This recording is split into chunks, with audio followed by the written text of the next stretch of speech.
Livre 2, partie 10. Lettre aux Romains, chapitre 8, verset 12. Aussi, frères, ce n'est pas à la chair selon sa logique que nous devons d'être en vie, mais si grâce au souffle vous mettez à mort les œuvres du corps, vous vivrez. Le baptême. Nous pouvons toujours projeter nos volontés de puissance ou nos tendances idolâtres inconscientes sur nos pratiques rituelles et nos sacrements. Les faits sont têtus. Il y a beaucoup de baptisés d'eau, mais peu de baptisés d'esprit et de feu. Cela signifie que le sacrement du baptême d'eau n'est pas magique, même s'il engage deux libertés, celle de l'homme et celle de Dieu. Saint Siméon, le nouveau théologien, X et XIe siècle, affirmait déjà dans son traité éthique, depuis sa longue expérience du souffle de Dieu et de l'Ecclésia, « Me voici, encore une fois, aux prises avec ceux qui disent avoir l'Esprit de Dieu de manière inconsciente et qui s'imaginent le posséder en eux depuis le saint baptême, qui sont persuadés d'avoir sans doute ce trésor, mais sans reconnaître nullement son poids en eux. Si quelqu'un disait que chacun de nous, fidèle, reçoit et possède l'Esprit sans en avoir connaissance ni conscience, il blasphème en faisant mentir le Christ qui a dit « En lui se produira une source d'eau jaillissante pour la vie éternelle ». Ou encore « Notre salut n'est pas uniquement dans le baptême d'eau, mais encore dans l'Esprit ». La part de l'homme. Le disciple qui demande le baptême d'eau au nom de Jésus a reconnu, dans un don de foi surnaturel, la Pâque salvatrice et la puissance du Seigneur qui, il le reconnaît humblement, est le seul à avoir le pouvoir d'opérer une conversion essentielle de son être au monde. En se présentant au baptême d'eau, ce nouveau disciple accepte que ses motivations mondaines et charnelles soient visitées par le souffle du Christ pour être avec lui crucifié. Il sait qu'il devra emprunter la voie qui est passage de la pensée de la chair à la pensée du souffle. Il est très conscient qu'il n'a pas en lui-même les ressources énergétiques suffisantes pour se convertir lui-même.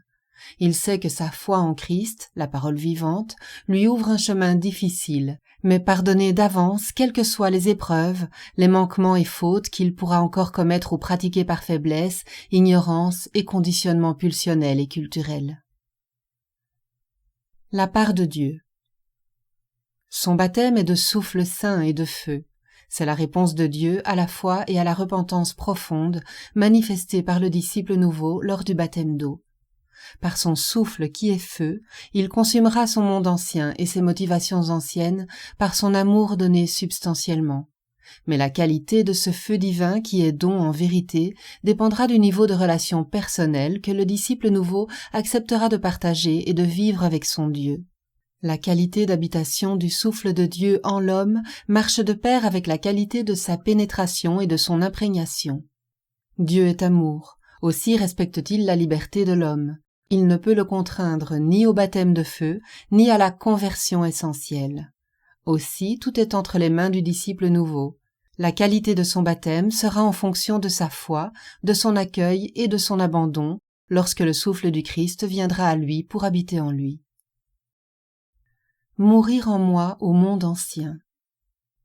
Il nous faut mettre à mort les œuvres du corps grâce au souffle, selon Paul.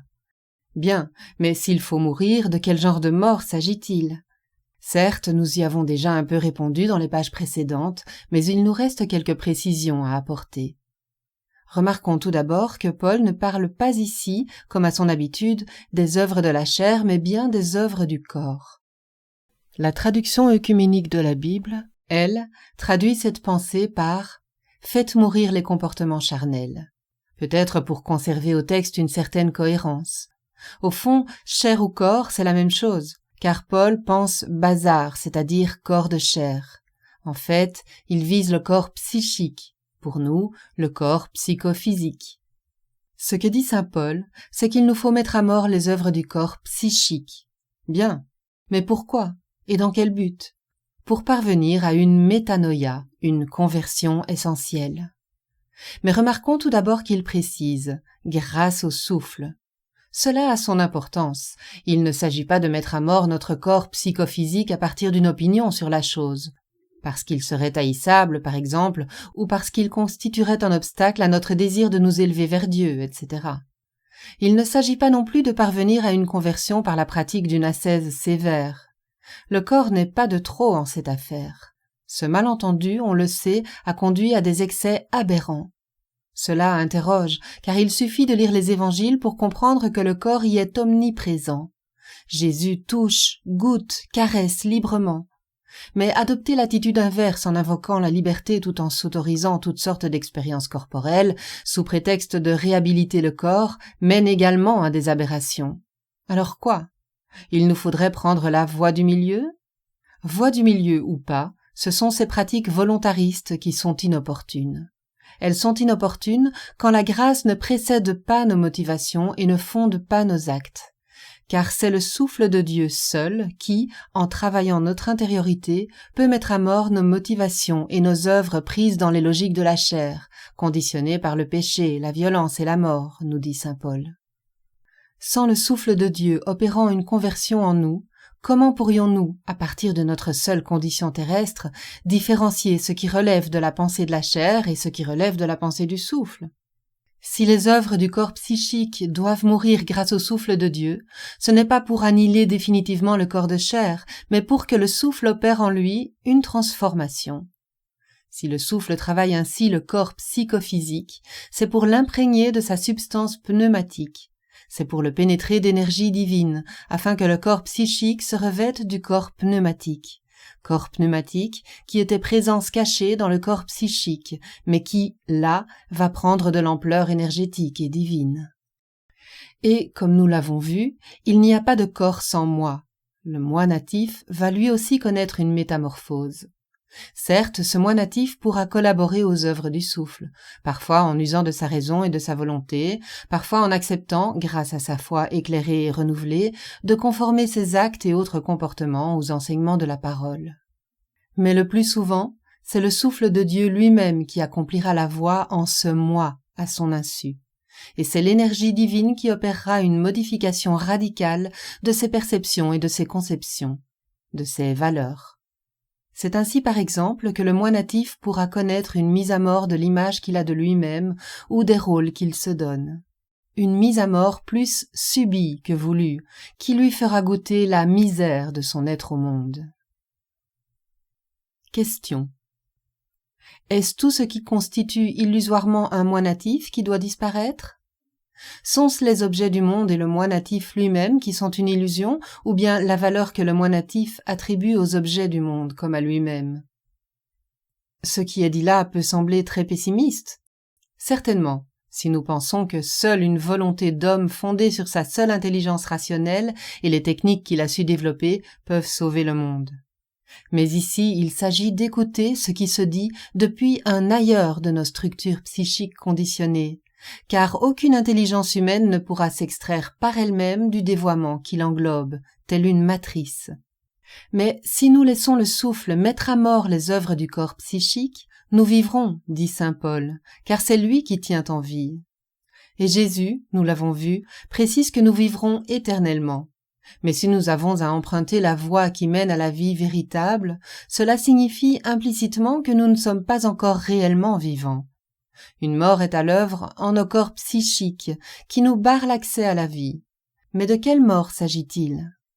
La mort dont il est question ici n'est pas la mort biologique, mais une mort bien plus profonde qui affecte notre existence, hante notre désir et l'empêche, dans cette vie même, de se hausser jusqu'au vivant royaume des tendresses et jubilations pourtant tant désirées. Cette mort-là a la tonalité de la tristesse et des sombres. C'est la mort comme conséquence du dévoiement, du péché.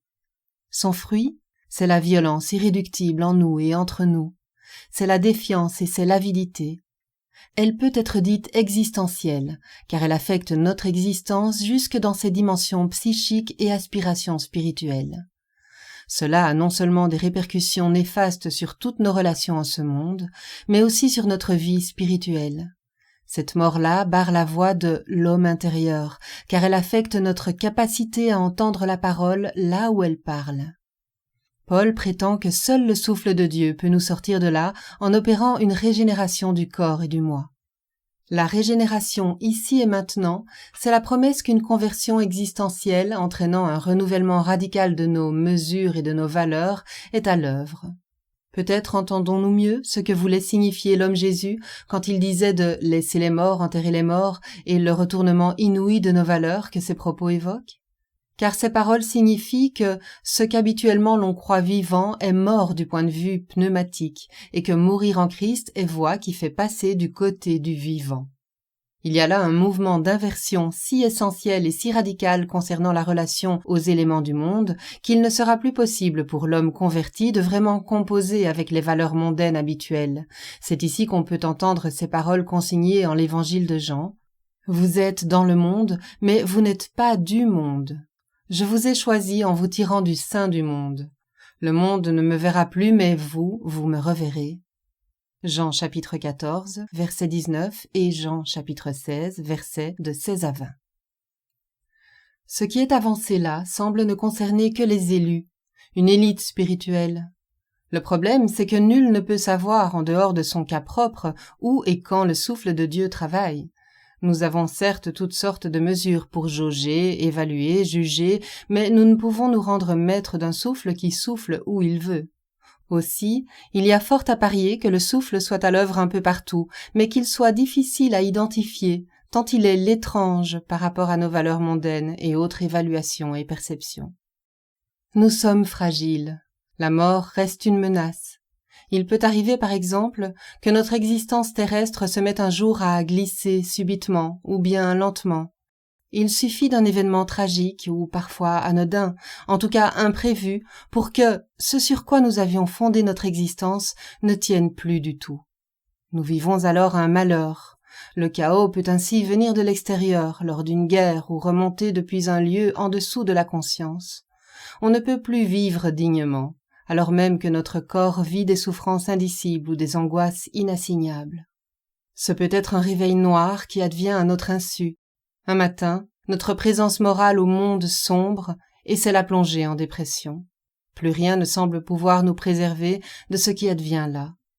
L'envers du décor est ressenti. Il peut être si présent à la conscience que ça finit par devenir un abîme insupportable, au point même de nous hébéter.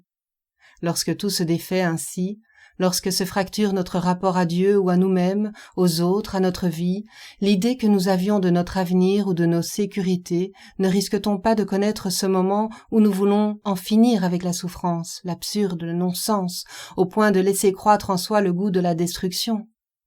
Quand commence à disparaître ainsi, dans la douleur physico-psychique, tout un monde en soi et pour soi, comment tenir sans redoubler la violence déjà à l'œuvre, afin d'y puiser un peu d'énergie? Comment ne pas laisser la violence irréductible emporter tout, son corps, soi et les autres avec?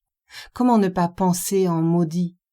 Ce qui nous arrive peut ainsi nous entraîner dans un gouffre sans retour, au risque même de provoquer un état, plus ou moins conscient, où toute la violence irréductible cachée au fond de notre être, mais maintenue en des limites acceptables par la civilisation, peut se déchaîner. Il est à noter que le temps de l'adolescence est souvent un temps qui ressemble fort à ce que je viens de décrire là sommairement. Nous avons tous vécu ce genre de malheur en nos vies. Qu'ils relèvent d'un désir meurtri ou effondré, ou bien des soubresauts de l'histoire, ils donnent à penser que Dieu n'existe pas. Pourtant, de façon plus ou moins avouée, nous espérons tous un secours d'en haut quand tout va très mal, mais sans croire vraiment ce que nous espérons. Et si tous ces malheurs n'affectaient aucunement la réalité du souffle de Dieu comme présence aimante, mais une présence qui pour nous resterait inaperçue du fait d'une relation faussée à l'origine? Le témoin singulier témoigne. Que nous soyons contraints de vivre les violences de l'histoire, des sociétés, ou bien que nous ayons à traverser nos sombres régions intérieures, lui demeure. Le souffle seul peut éclairer, pour notre réveil, la destruction de l'œuvre autour de nous ou en nous. Certes, trop de lumière fait souffrir, et comprendre que l'on devient plus lucide à force de souffrance et de malheur peut sembler intolérable. Mais est-ce Dieu ou les hommes qui font le monde comme il va et les sociétés injustes? Nous ne cessons de revendiquer notre liberté.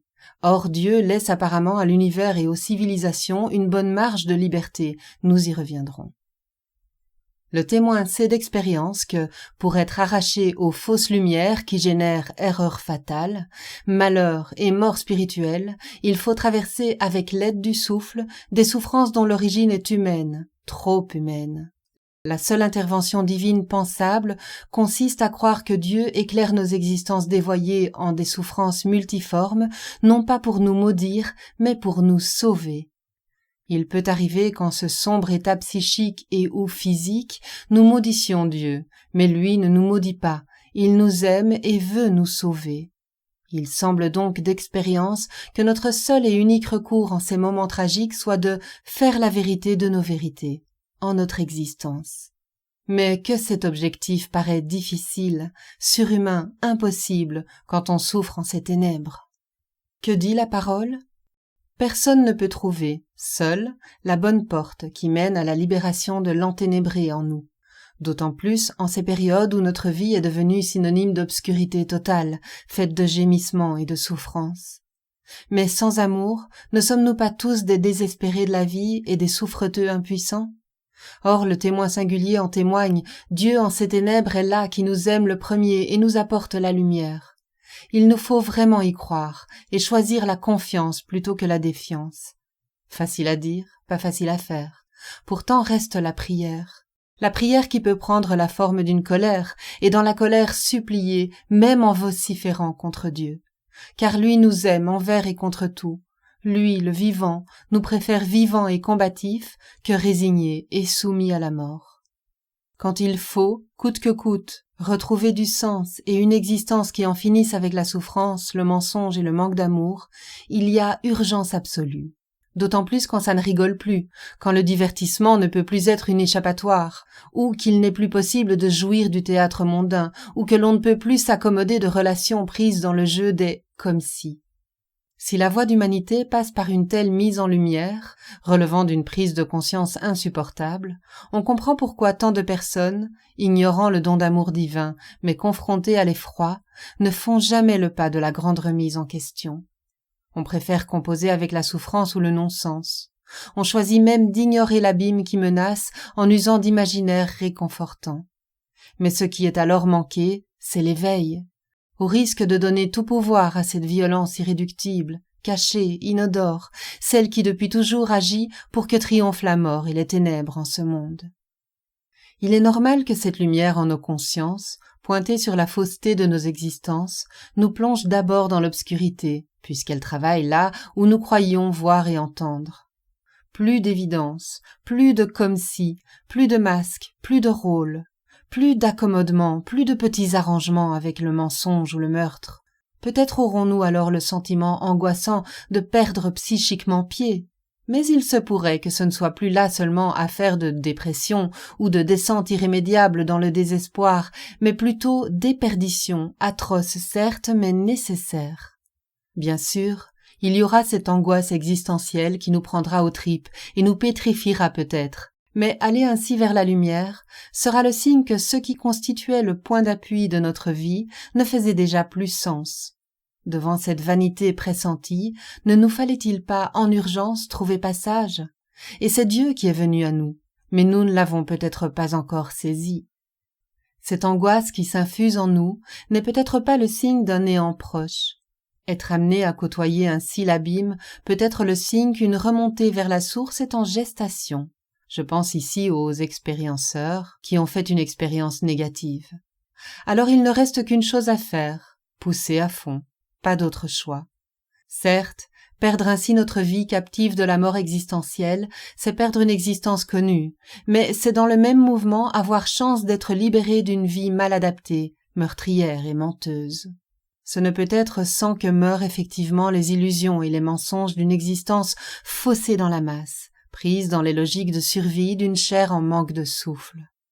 Les témoins christiques savent d'expérience que notre seul et unique recours, quoi qu'on en dise, est de nous tourner vers la source de toute vie pérenne et de lui ouvrir notre cœur. Elle seule peut faire la lumière en nous par la grâce de son pneuma et par son Christ. Mais pour nous sauver de l'abîme où nous conduisent inexorablement toutes les logiques de la chair, sa lumière nous fera visiter nos très bas et nos abîmes, car l'opération christique de régénération n'est pas un tour de passe-passe ni un acte magique. Elle vient à nous et frappe notre conscience, notre cœur, pour que nous lui ouvrions. Elle réclame notre foi. Elle veut pénétrer en nous, mais ce n'est pas pour nous imposer sa loi, c'est pour nous faire collaborer au grand œuvre de dévoilement qui consiste à éclairer cette chose qui tue l'éveil en nous et détourne de l'amour du prochain. Si nous la laissons advenir en nous, nous ne nous sentirons plus jamais seuls. Une présence nous accompagnera toujours. Il y a un précédent dans les évangiles. N'est-ce pas l'idée ou l'image qu'il se faisait du Christ qui meurt dans l'esprit des premiers disciples, et cela au moment même où meurt Jésus sur la croix, les laissant seuls avec leur peur et comme égarés dans la nuit? Leur aventure humaine témoigne que leur effondrement fut le commencement d'un ressurgissement pour une vie vivante, Zoé, et que ces heures tragiques où ils demeurèrent sans appui fut pour eux le début d'un passage plein de promesses opérant à leur insu. Mais mourir en Christ ne se résume pas aux heures où Jésus agonisait sur la croix. Mourir en Christ est une longue opération, le plus souvent subie, avec pour seul support la vérité qui se fait en celui qui est en train de passer quand il semble ne rien rester de ses appuis antérieurs. Aujourd'hui, si vous entendez sa voix, ces passages, toujours effrayants, angoissants, parce qu'il semble ne plus rien rester, s'impose alors un choix. Ou renforcer la résistance, ou prendre le risque de l'effondrement. Quand il y a effondrement du monde ancien en soi, il semble qu'on aboutisse au moment du plus rien. Que peut-il bien rester? L'effroi semble inévitable. Nous comprenons combien notre volonté propre, nos idées et idéaux, se révéleront impuissants quand tout s'effondrera en nous sous la puissance du réveil. Or, c'est le moment opportun pour que parvienne, jusqu'au tréfonds de notre chair, la parole divine. Elle est toujours là et nous appelle, mais nous ne l'entendons pas parce que nous lui barrons l'accès à cause de la peur qui nous paralyse. Pourtant, malgré la pensée de la chair qui est tournée vers la vaine survie, cette parole peut agir en nous, car tournée vers la source de toute vie, elle est plus forte que la mort. Aussi, avoir contact avec la parole que l'on trouve dans les évangiles devrait être notre première démarche de foi. Il est impossible de vivre sans monde, comme en dehors de tout monde. L'homme ne peut vivre dans le chaos intérieur, ou sans aucune sécurité intérieure comme extérieure. Pourtant, saint Paul ne cesse de nous dire que pour sortir du piège existentiel qu'est notre vie faussée, passer par un baptême est nécessaire. Pour un disciple, cela signifie mourir au monde à la suite du Christ. C'est à ce prix que certains saints prophètes chrétiens, renouvelés dans le souffle, ont vécu ou vivent en Christ, et Christ en eux. Cette opération commence aussitôt que je crois la parole et sa puissance de résurrection comme étant vivante et accomplie en Jésus. Une puissance dans la parole, Torah, pouvant s'accomplir en moi, autre fils de l'homme. Oui, si j'adhère, aussitôt œuvre en moi un commencement de vie éternelle, un commencement de résurrection. Qui croit en moi à la vie éternelle? Voilà la promesse que le Christ ne cesse de faire auprès de ceux qui, tombés en abîme, cherchent à en sortir, tout en ne voulant plus retourner à leur vie d'avant, qui leur est devenue intolérable. Ici se dessine la structure de l'expérience christique de saint Paul. L'homme intérieur est cette humanité appelée à vivre selon la pensée du souffle, en cessant de vivre selon la pensée de la chair. C'est en vivant du souffle qui est dans la parole du Christ que le moi pourra pérenniser son existence. Il y trouvera même son identité véritable. Certes, il n'est plus ici question d'une âme immortelle, mais quand même, une vie, une existence, un corps, une chair, à qui le souffle, la puissance de Dieu, peut octroyer gracieusement une existence pérenne, éternelle, en la pneumatisant. N'est-ce pas là une bonne nouvelle ? Si nous commençons à entendre le mouvement de ressurgissement pneumatique qui se joue dans la mort et la résurrection de Jésus-Christ, alors nous pouvons discerner qu'il en sera de même pour tout être humain qui acceptera de passer par le baptême, non pas symbolique, comme habituellement entendu, mais réellement effectif. Un baptême de feu, passer par une mort aux énergies et logiques du monde tel qu'il va, afin d'accueillir plus pleinement une énergie verbe tout autre et donnée au monde depuis un ailleurs. Saint Paul, si difficile à comprendre et sur lequel pèse tant de malentendus, a compris cela d'expérience, tout simplement parce qu'il est passé lui-même par la mort de son mode d'être au monde dès cette vie. Dans ses lettres, il ne cesse d'en témoigner.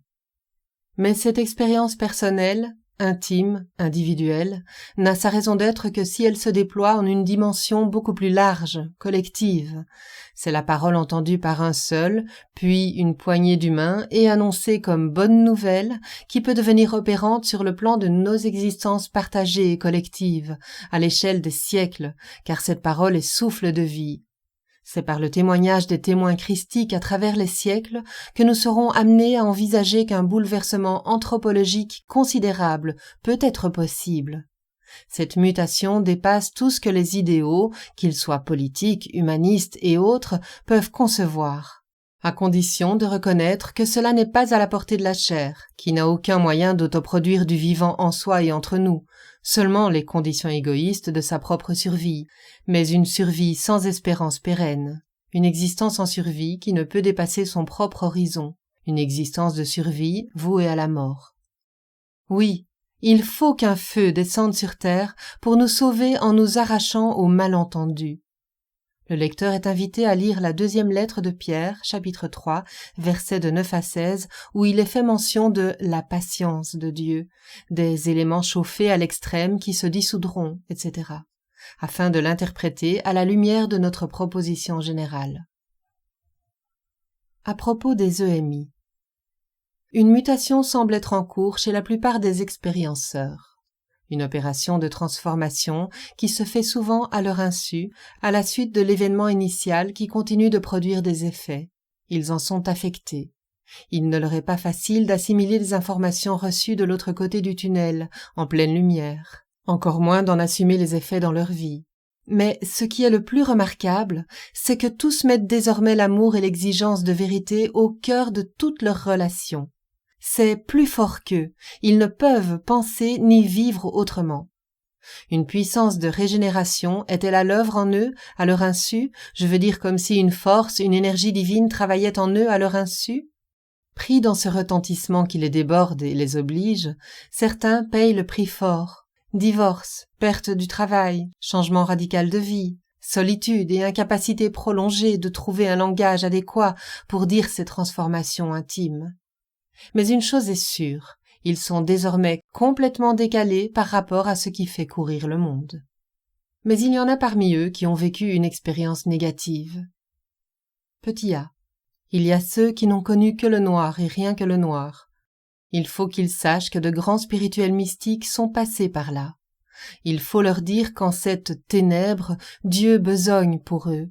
Dieu est amour, il œuvre forcément pour leur salut. Ils finiront par le comprendre et s'en réjouiront. Petit b. Il y a ceux qui sont allés en enfer. Que ceux-là considèrent là encore que ce n'est pas qu'un avertissement. C'est de la part de Dieu un don d'amour. Il leur a ainsi donné la chance de se retourner sur leur existence et leurs relations. Ces visions terrifiantes portent en elles une promesse de réveil et de ressurgissement. Mais j'ai bien peur que le seul travail d'intégration que proposent certains psychologues soit un peu court pour leur porter secours. Ils ont besoin d'accéder à un sens plus profond qui déborde les compétences de ces spécialistes, même si ceux-ci ont leur utilité, mais seulement pour la part qui leur revient. Ceux qui ont fait une expérience négative ont besoin de rencontrer d'autres expérienceurs authentiques, d'autres témoins venant d'autres horizons spirituels, car même si ceux-ci ne savent pas grand-chose, car ils ne sont pour la plupart ni des théologiens, ni des savants, ni des scientifiques, ils savent désormais que la vie vivante et éternelle existe. Ils savent que Dieu n'est qu'amour, ils l'ont rencontré, le connaissent, ils en savent donc infiniment plus que beaucoup de spécialistes. De nombreux expérienceurs disent comment ils ont été affectés lorsque leur vie a défilé devant leurs yeux, les yeux du corps pneumatique.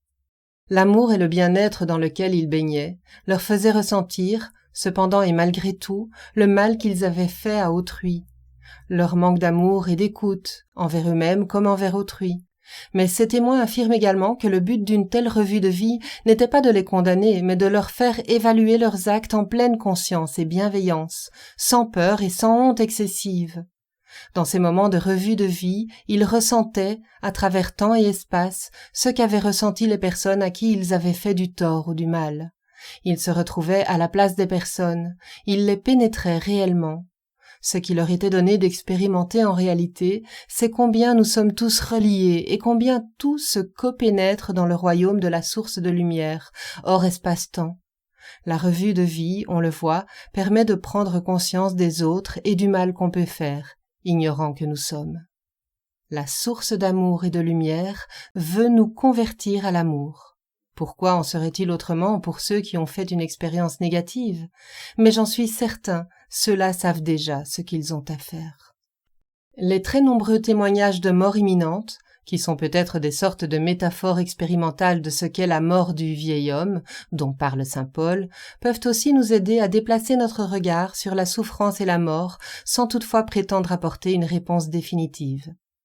Ces hommes et ces femmes revenus à la vie, des millions en réalité, nous disent qu'ils ne souffraient plus alors qu'ils étaient en train de mourir, que tout était bon et paisible alors même qu'ils étaient en train d'être disloqués par un accident, en train de se noyer ou d'être victimes d'un arrêt cardiaque qui est connu pour être très douloureux. Certes, ces êtres ont tous souffert un très court moment, avant que n'ait lieu ce changement étrange de leur état souffrant. Tous disent en tout cas avoir ressenti soudainement la paix, l'harmonie, puis l'amour. Bien sûr, ces expérienceurs se sont mis à souffrir de nouveau alors qu'on les ramenait à la vie et qu'ils réintégraient leur corps. Mais ce n'était pas seulement leur corps qui souffrait. Pour certains, j'ai recueilli leurs témoignages, revenir à la vie sur terre, c'était revenir en enfer. Une personne m'a même dit en avoir voulu, pendant un court temps à la source de lumière, de l'avoir fait redescendre en ce monde. Cela donne à penser ?